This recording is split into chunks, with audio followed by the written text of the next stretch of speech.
Chenonceau, c'est sans aucun doute un des plus beaux châteaux de la Loire.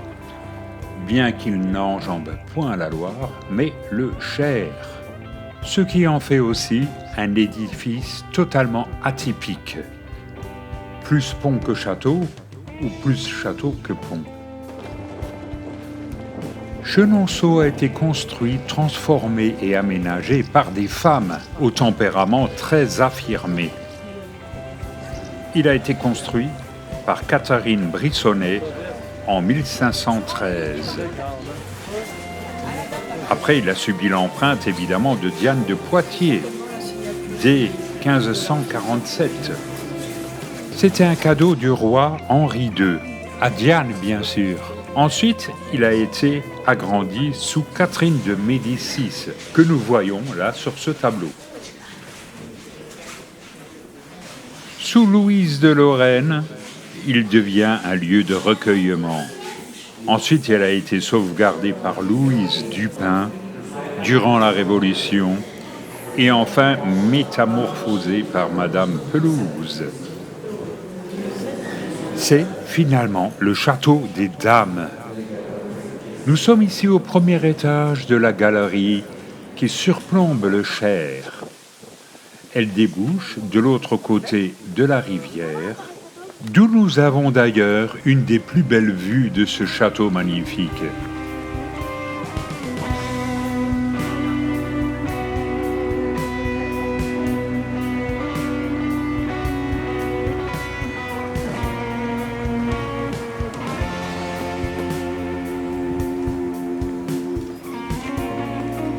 On peut y accéder par une sorte de pont-levis, tout à fait médiéval quant à lui.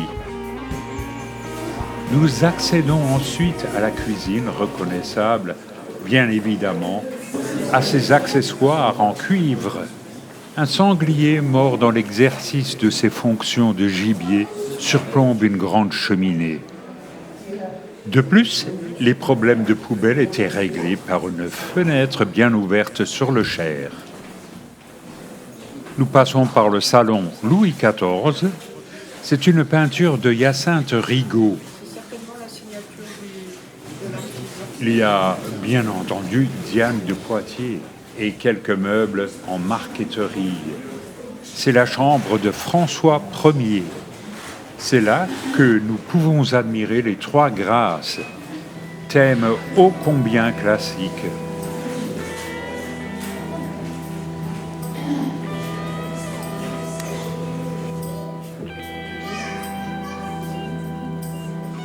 Et là, nous sommes obligés de repasser par le salon Louis XIV pour accéder aux étages supérieurs.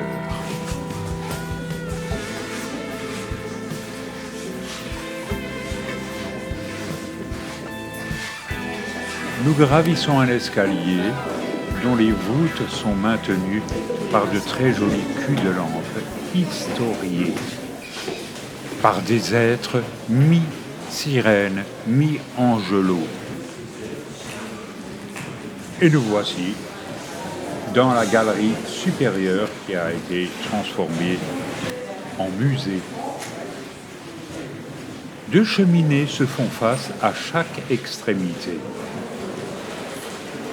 Quelques tapisseries représentent des scènes idylliques.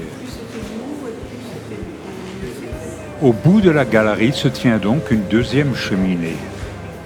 Ah, les belles céramiques de Bernard Palissy. Ça, c'est le monogramme d'Henri II avec le C de Catherine de Médicis qui cache aussi le D de Diane de Poitiers. Plus éphémère, de jolis arrangements ornent les salles. Et on ne peut qu'admirer le carrelage en tomates.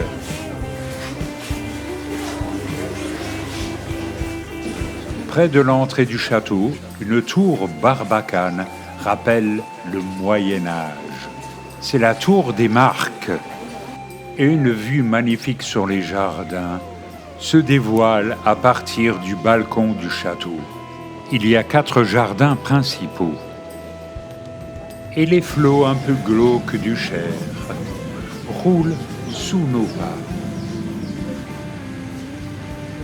Voici le jardin de Catherine de Médicis, avec son bassin central.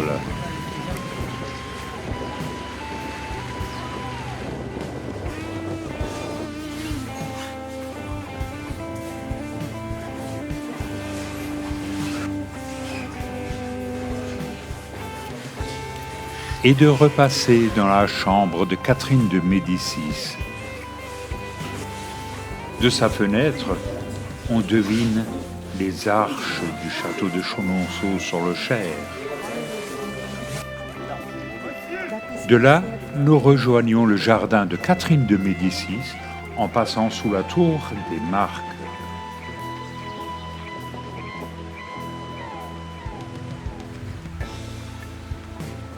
Un couple de colverts s'ébat dans un des bras du Cher.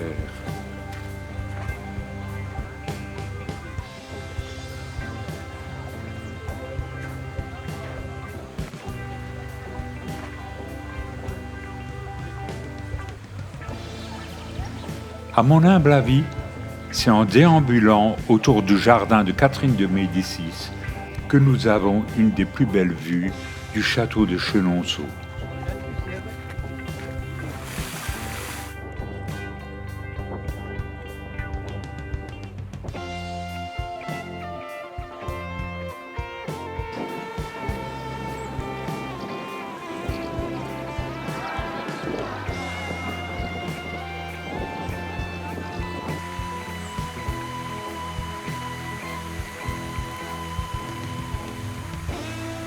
Nous accédons au jardin de Diane en passant près d'un embarcadère. Au centre de ce jardin, il y a un jet d'eau. Ce jardin est bâti en terrasse pour résister aux crues relativement fréquentes du Cher. Et c'est en traversant ces jardins que nous quittons ce château de Chenonceau, qui est somme toute un des fleurons des châteaux de la Loire.